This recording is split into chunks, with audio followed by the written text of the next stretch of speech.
Bobo Kasar Kramanga Channel channel taram na ukjari mayam ai ngasigi video sidi irombagi oinani ado tonga yaudaba irombani do ahanbada asigi mula mana se khara hekjare adedegidi fadigom khara manjare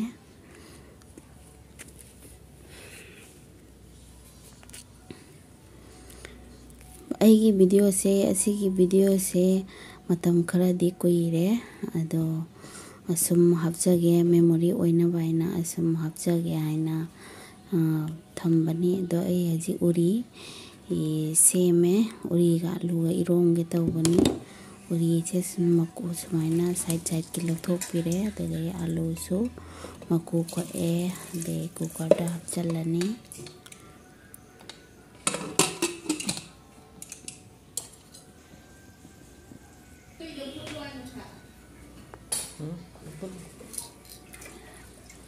Siti anika kamalani adegi somdana hangamate da khara boil tawre adegi niramis irombanina morok se bajar tawbagi morok se tangai ka adegi nakupi su soire habidi janam ne ko khoi sigadi janam ayaba aigi hinjang se ji boil tawna lore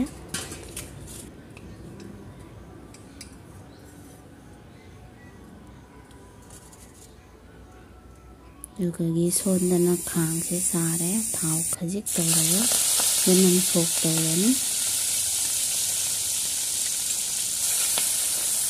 janam se khara mule hataduga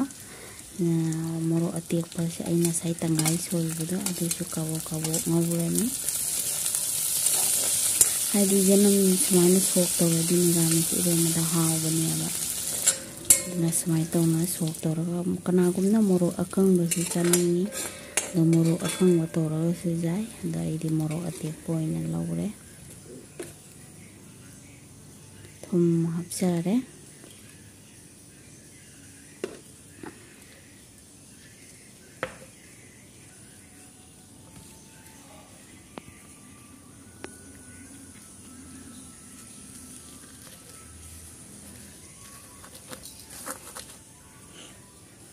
Jadi umuro amaka hapjalle muro se sana bahaina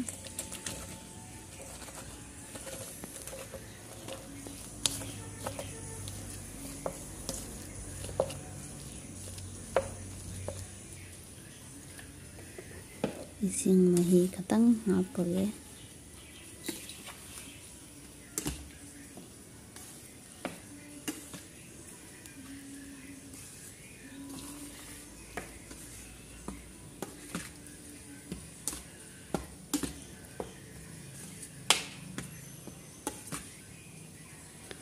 ando ai haji tilau mana soina leba tilau mana jo hapchalle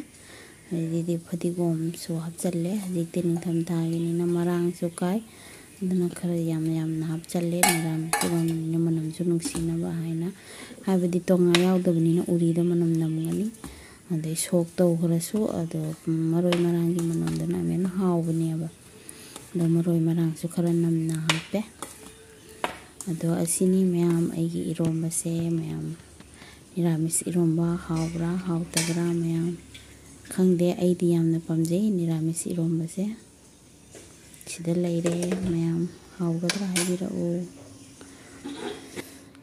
de somdana ai sai mula mana doga tilau kharaga tawna tawjare asini mayam aigi ngasi ki blog se mayam na aigi channel sibu like subscribe tawba kawbigano